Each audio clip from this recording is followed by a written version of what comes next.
She moves in with her 2 toddlers, and all of a sudden there seem to be little problems. All right, strap in, everybody. Let's dive deep into another juicy legal battle, straight from Judge Judy's courtroom. Ooh, sounds exciting. Yeah, it's a landlord-tenant dispute, and this one is going to be good. Oh, I love those. They always get really interesting. So much going on. Yeah, and you know what? It's like you get to peek behind the curtain into people's lives and see how these conflicts play out. Yeah, exactly. And learn a little bit about the law and how it applies to these everyday situations. Absolutely. So are you ready to jump in? Oh, I'm ready. Okay, so just to set the stage a little bit, we've got online dating, we've got a sudden influx of tenants, and we've got accusations of drug use. What could possibly go wrong, right? Oh, boy, that sounds like a recipe for disaster. Yeah, it does. And it kind of is. So let me introduce you to our landlord, Mr. Williams. Okay. He's been renting rooms in his 7-bedroom home for like 22 years. Wow, 22 years. That's a long time to be a landlord. Yeah, I know, right? Yeah. So he's seen a lot. He probably has some stories, I bet. I bet he does. And then we have our tenant, Mr. Sweeney. Okay. Now, Mr. Sweeney, he moved in about 5 months before all this drama started. Okay. And at first, he was like the perfect tenant, paying his rent on time, no complaints, no problems. So what happened? Well, that's where things get interesting. Mr. Sweeney met a woman online, Miss Simpson. And after only a month of dating, she moved in. And she brought her 2 kids with her. Oh, wow. Moving in after just a month. That's quick. Right. And you can imagine this caused a bit of a stir. I bet. Especially with the kids, too, right? Exactly. Now, Mr. Williams is claiming that once Miss Simpson and her kids moved in, the situation went downhill fast. He says they trashed 2 rooms in his house. Oh, that's not good. Damaged property. That's a big deal. Yeah, it is. But, of course, we're only getting Mr. Williams' side of the story at this point. Right. So let's hear what Mr. Sweeney has to say. Okay. Well, he claims that the problems actually started earlier, back in August, when he lost his job. Oh, I see. Makes sense. Yeah. Losing your job can put a lot of stress on you. And you definitely strain a relationship. Oh, absolutely. Especially when you've just moved in with someone new and their kids. Exactly. And to add fuel to the fire, around the same time, Mr. Williams started accusing Mr. Sweeney of using meth. Oh. Yeah, not good. So we've got job loss, we've got drug accusations, and we've got a landlord who's pretty upset about the condition of his property. This is getting complicated. Yeah, it is. And to make things even more interesting, Miss Simpson actually stepped in and started using her own savings to cover the rent.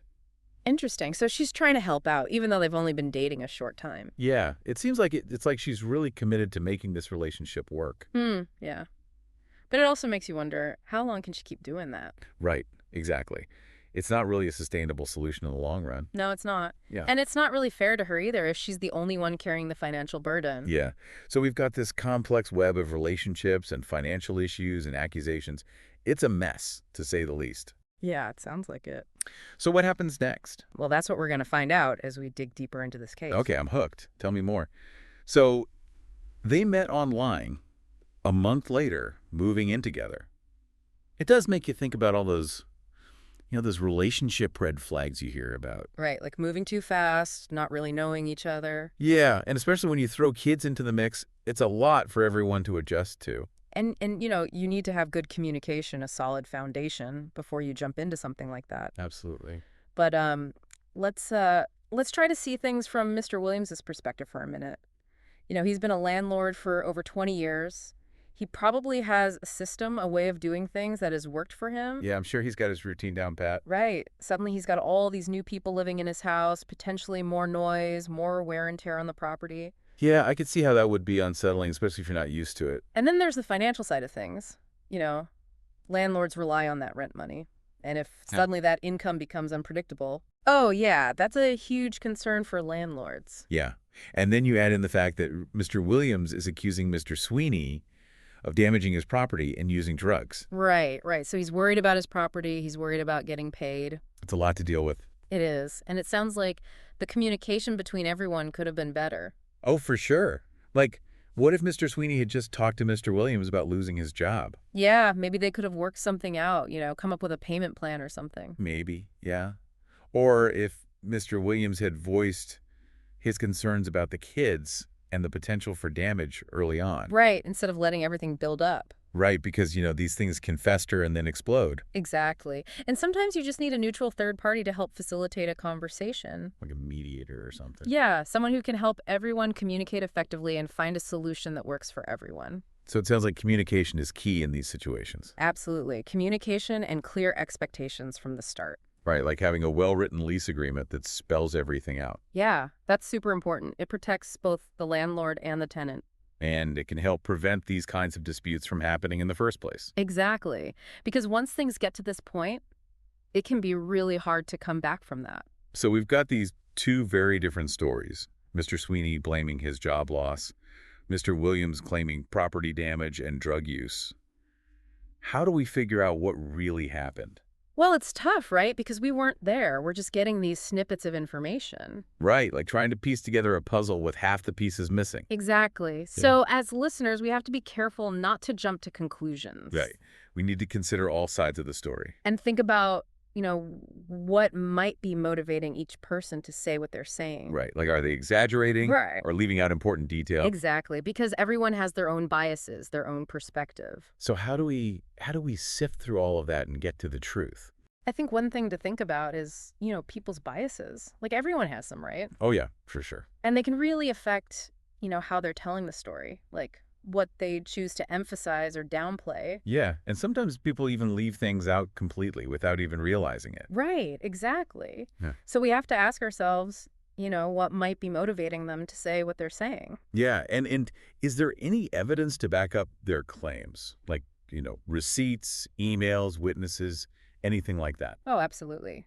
Evidence is key. It helps us to separate fact from fiction. But even with evidence, it's still tricky, right? Yeah. Because people can interpret things differently. Oh, yeah, for sure. And then you have to consider the role of communication or maybe the lack of communication. Right, like maybe there were misunderstandings or things that were never said out loud. Exactly. Like imagine if Mr. Sweeney had told Mr. Williams about losing his job right away. Yeah, maybe they could have worked out a payment plan or something. Right. Or if Mr. Williams had expressed his concerns about the damage early on. Yeah, instead of letting it build up until he was, like, really upset. Exactly. Because sometimes just talking things out can prevent a lot of these problems. But sometimes you need a little help to get the conversation going. Yeah, like with a mediator. Right. Someone who can be neutral and help everyone see each other's point of view. Exactly. Because at the end of the day, it's about finding a solution that works for everyone. So this whole case really highlights how important it is to have clear communication in any landlord-tenant relationship. Oh, absolutely. And a well-written lease agreement. Yeah, like a roadmap for both sides. Exactly. Outlining all the expectations and responsibilities. It's like having that prenup, but for your living situation. Uh-huh. Exactly. It may not be romantic, but it can save a lot of headaches down the road. So to sum it all up, what are some key takeaways our listeners can use in their own lives? Well, I think the biggest one is communication. Just talking to each other, being honest and open about any concerns. And not letting things fester. Right. Address any issues as soon as they come up. And make sure you have a solid lease agreement in place. Oh, yeah. That's crucial. It protects both parties. And if you do run into problems, don't be afraid to seek help from a mediator or a lawyer. Exactly. There are resources out there to help you navigate these situations. Well, that's all the time we have for today's deep dive. Wow, that was a really interesting case. Yeah, it was. A lot of twists and turns and, really makes you think. It does. So before we go, I have one last question for you and for all of our listeners out there. Would you rent a room in your house to a couple who met online just a month ago and are already moving in together? That's a tough one. It is, isn't it? Food for thought until our next deep dive.